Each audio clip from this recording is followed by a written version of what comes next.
welcome back to Bake by Finn. My name's Finn, I'm the winner of Junior Bake Off 2019 and today I'm here to tell you how to make a Eiffel Tower 3-tier wedding cake, birthday cake. So as always I have my cake turntable, I have some buttercream or just any filling that I'm using. I obviously have my cake and a little cake card or board to sit my cake on. Now this cake has been frozen and it's probably just been sat in the freezer for about 24 hours just because I prefer working with frozen cakes because it's a lot firmer and they don't squish. So first thing I need to do, get my piping bag. Now this is my Italian meringue buttercream recipe and you can find the recipe to this up here. And the first thing I'm going to do is just squeeze a little blob of it onto the cake card, press that down, and then just holding my bag, I'm just going to squeeze some onto the cake. And I realise now I probably should have got an offset spatula, so I'll grab one of those right now. I'm back and I've got my offset spatula now and I'm just going to start to spread this onto the cake. Now this is just a Victoria sponge style cake and I probably should have told you that this is the bottom tier and it's 8 inches and I've got 4 layers, so this is going to be a very tall tier. It's going to be about 7 inches, so I think some people call that a double barrel cake. And that is going to be the base tier that the other two will sit on. So if you would have seen any of my other videos where I make just normal 1-tier cakes, I do this process with all of them. This is just me filling the cakes and stacking them. Now if you want a more in-depth tutorial, I have obviously more in-depth tutorials on my earlier videos, but I just figured because you guys have probably seen my earlier ones, I wouldn't need to walk you through exactly what I do.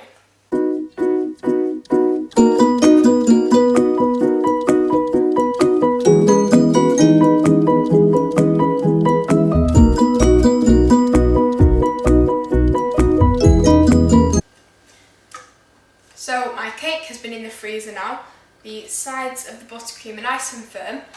And now I'm going to move this from the 8-inch cake card onto my 12-inch cake drum.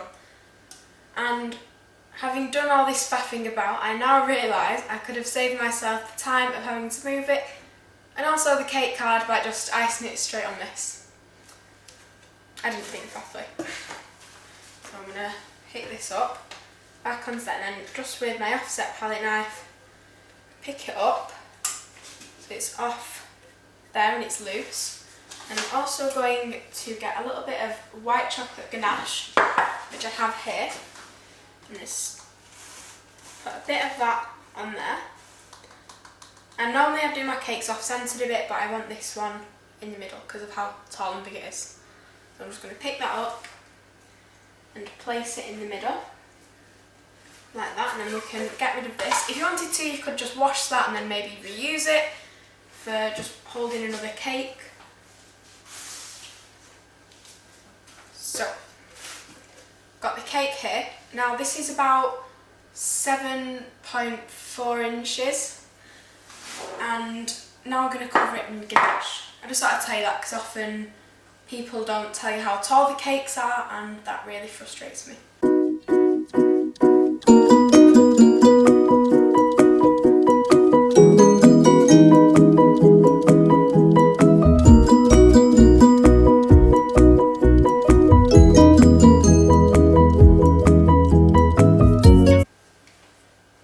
So this is all covered in ganache and I'm going to place this in the freezer for a bit until it's all set and it's nice and firm and cold. It's already quite firm, but if I added another coat on top of that it would just start to move it a bit. So it'd just be a lot easier if it was already cold and in the freezer. So this has been in the freezer for about 15 minutes now and I'm going to add the final coat of ganache to this cake and that'll be all the ganaching done the entire cake. So this is the whipped ganache from before, however I have melted it down so it is more runny and how ganache normally is before you whip it, because it's been melted down. And I've just melted it down so it can get into all the little crevices of the cake and just give it a bit of a smoother finish. So when the ganache is runny, I just like to pour some onto the top of it. but still leave some in the bowl at the sides if I need to do them. And then just work that around the top of the cake, and then I'll often just scrape the top of the cake because it doesn't need as much ganache as the sides. And then just work that around, and it'll sort of drip like a drip cake, but obviously not quite because it's not runny enough.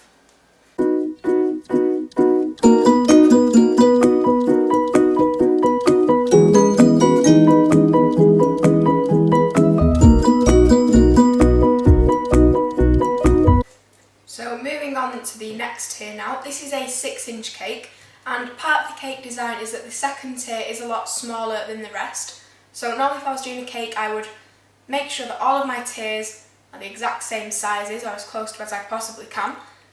But with this one, this tier is quite a bit shorter. I was going to say smaller. It's a lot shorter than the other ones.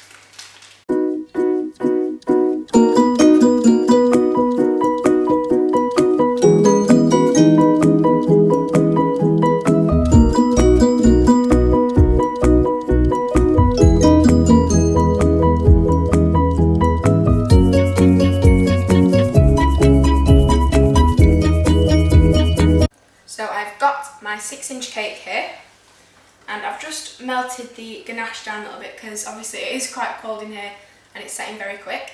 I'm just going to repeat the same process again.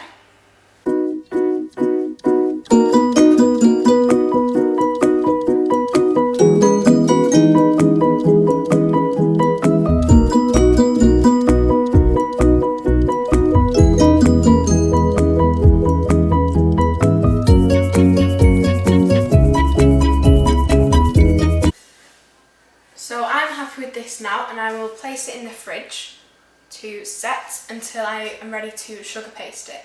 So what I might even do is let it set in the fridge and then just run a hot knife around the edges, but I've just fixed that now anyway, so I don't really need to. Right, so my cakes have been chilling in the fridge overnight, so it is Saturday now, and I've just wrote down the heights of all my cakes, and I've also printed off this sort of template of an Eiffel Tower for me to cut around. And I'll put the Word document that I'll put it on in the description box below. I'll try to. So you guys can copy that if you really like to. Because it took me a bit of faffing around to get the sizes that I want. Because my bottom tier is 7.4 inches, my middle tier is 5.5 inches, and my top tier is 6.2 inches. That's tall. So yeah, I just thought I'd tell you that in case you were trying to recreate this cake as well and you wanted to know some specific measurements. So the first thing that I'm going to do now is cover my cakes in fondant or sugar paste, and to do this I'm going to get some white fondant and just add a tiny little bit of pink to it, just so it's a very, very pale pastel pink. And it will be the same colour as this one, because this is my top tier that's a dummy cake. So I'm going to make it the same colour as that, so they're all sort of uniform. So for this cake I'm going to be using Massa fondant. I don't normally use this, I normally just use couture, but I ran out of couture and I had some of this in the cupboard, so I thought I'd get this used anyway. So this is in white, and I'm just going to add a little pinch of light pink modelling paste to this. Well, not modelling paste, fondant, just to sort of give it a little bit of a pinky tint. So I've got my pink fondant here. Now as you can see it's only very pale pink, and I don't need to add much of this to make it just a really pale pink, like it's barely pink, it's probably just ivory, but sort of a pinky ivory, if that makes sense. And I won't end up using all of this, I'll probably only just add a pinch, about that much, or I'll just keep adding it until I've got the same colour as that.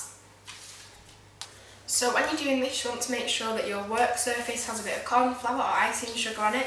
I like to work with corn flour only because if I'm doing figures or something and I put the icing sugar on my hands, it will just melt in my hands and go really sticky, but obviously this won't. And it's just easier to have it and use one.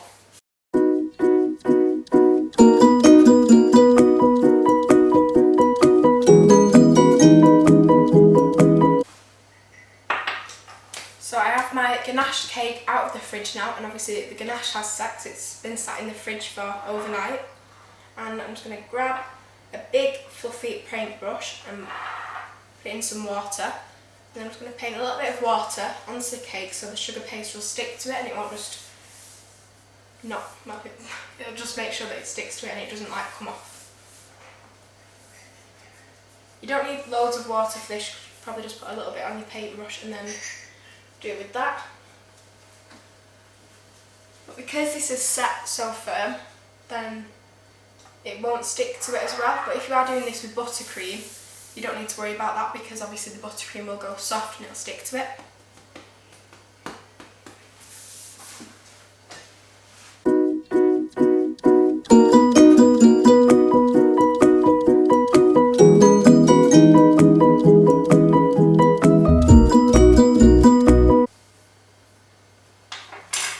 Right, so, because this is sitting on a cake card, or cake drum, sorry, it's a lot thicker and it's a lot sturdier, and I can just sort of push these bits of the fondant down, and then I'm just going to flip that on its head, push this up, and I want to act quite quick with this because I don't want it to start sticking, and then just grab my knife and cut this excess at the bottom off. It's just an easier way to do this that I like to do, just because it makes my life a little bit easier and it's a bit quicker as well.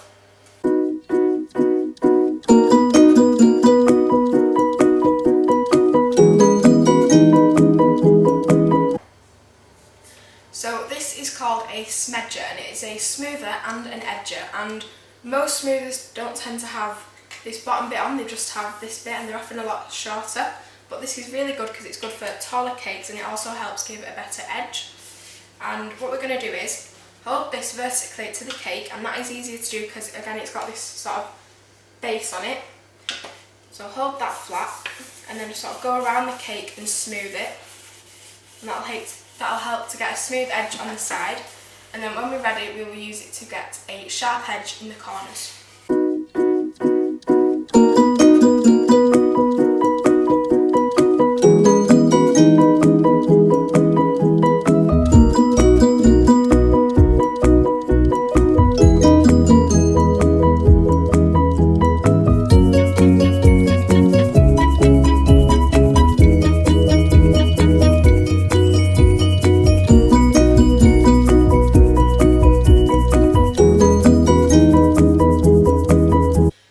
Today I'm going to be using bubble tea straws as my dowels. Now these are quite good and they're also really cheap, so I bought, I think this pack of like maybe 1 or 200.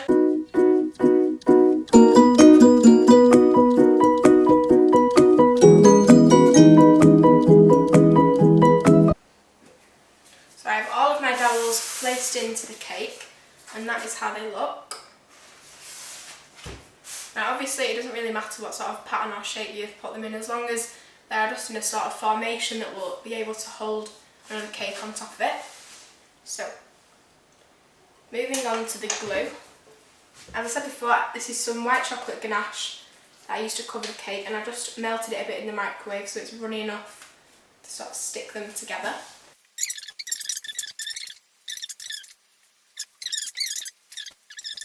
So I've just spread a little bit on. Now bring my 6-inch cake over here, just pick that up and place it on. So moving on to the next dowels. Now we will have to cut a little bit more off the top of these because this cake is a little bit smaller. There's only 5 point something inches, but I mentioned that before in the video.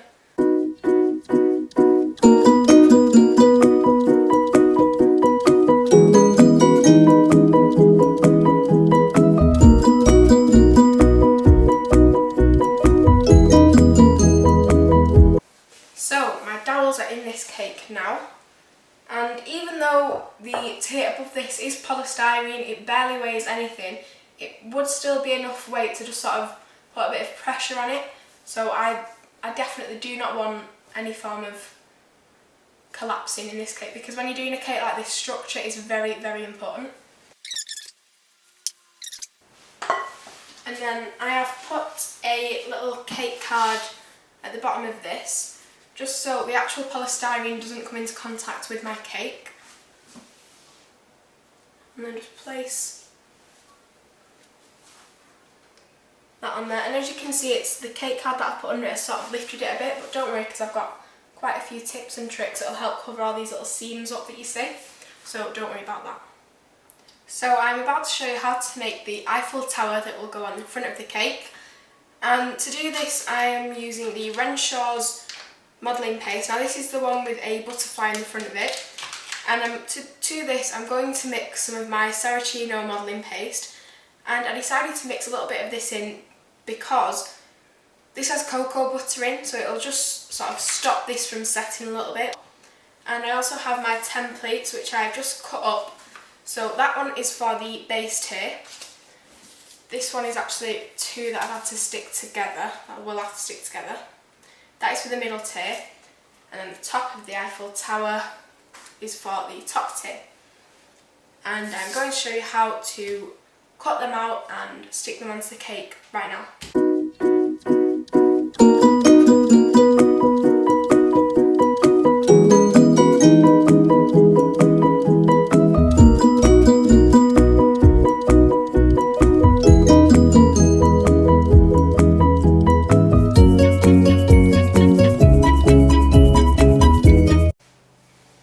So I've cut out all of my Eiffel Tower pieces now, so now I need to just stick them onto the cake, and I want to be quite quick with this because they're still in the stage where they are quite soft and pliable, but if I left them for maybe another few minutes they would go quite brittle and hard.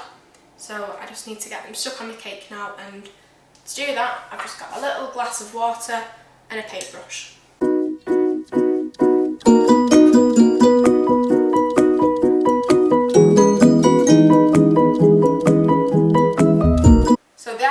Is on it now. I'll just move it so you can see it, and now we just need to let that dry so the modelling paste is fully set, so we can start to paint on it. So I'm going to paint on the sort of brown bars onto the Eiffel Tower now, and I've got a bit of a, well, I have got a paint here, and it's made up of a little bit of it's made up of a little bit of orange dust, mainly brown dust, and a little bit of lustre gold mixed with a little bit of dipping solution just to make it into a paint. And I've got, this is a number 6 paintbrush, and I've also got an O, a double O and a 1 in here.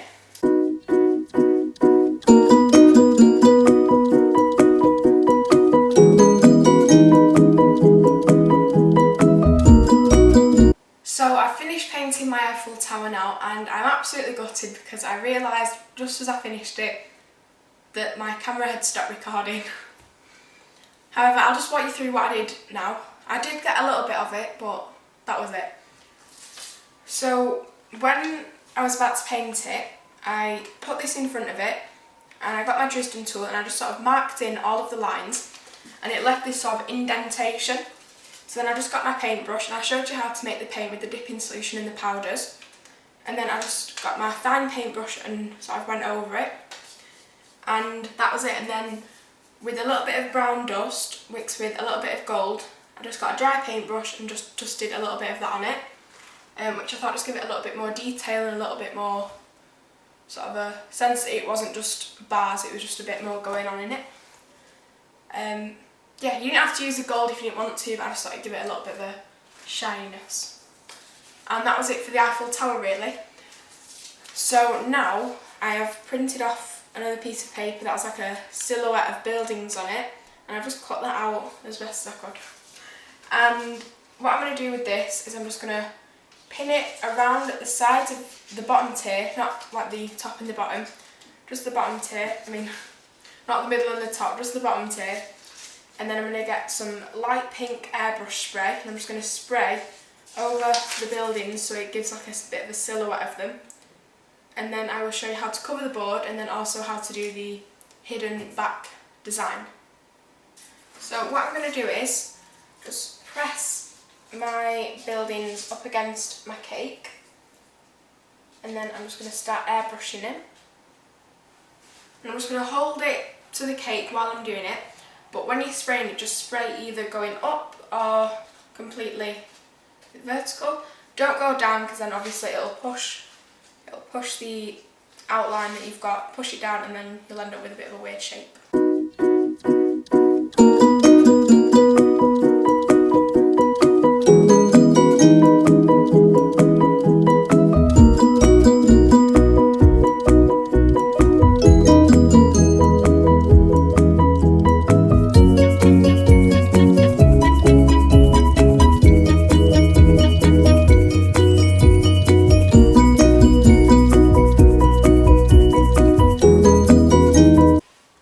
So I've just covered the board in fondant, and now I'm going to write or emboss some letters into it, and I wanted to write bon voyage into it. I think that's French. And I'm using these sweet stamps letters, so I'm going to write bon first, then voyage.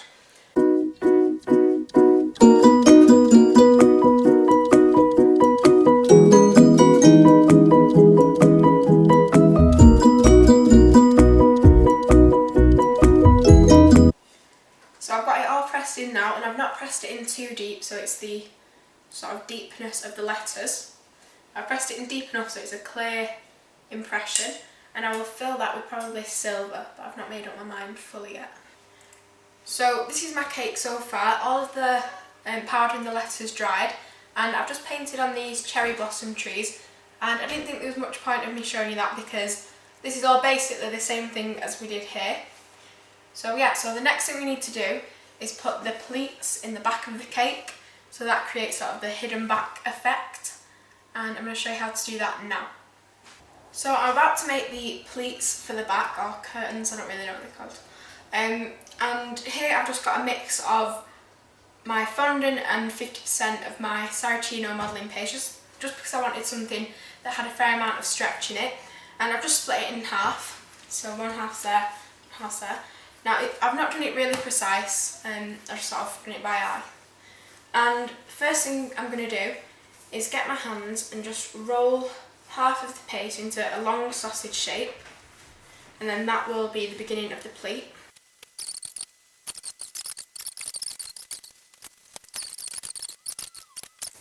So now I'm going to concertina it just by folding it over a bit.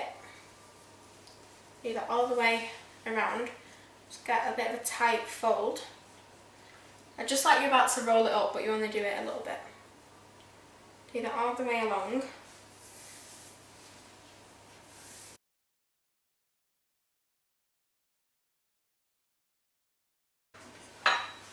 So just apply a little bit of water to where you want it, which is what I've just done there.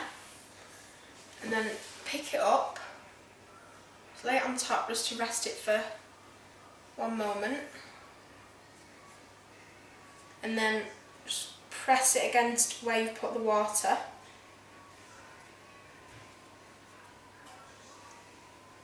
And make sure you press it nice and tight into the corners where the tears meet. Then just get a knife, cut off the excess, and just use the back of the knife to push it in a little bit, and then just smooth it, and then just cut off the very top where it meets the cake, because obviously we don't need that. And then you get this sort of curtain effect, so it looks like a curtain that's been pulled back. And then you just get a little bit more water and just sort of really make sure that it's stuck on. So I've finished my cake now. I'm really happy with how the back looks, and I will show you that now. So as you can see, now obviously this will change depending on what you want or what your client wants. However, this is sort of the design that I've gone for, and it's just a mishmash of different things. And as you can see, I've done figures, edible prints, handcrafted decorations, I don't know what to call them. And this is the front where I've done my little cherry blossoms. So I hope you have a go at this, and if you do, tag me on Instagram @BakedByFinn and leave a comment in the comment box below on which bit of this cake was your favourite. Right, bye!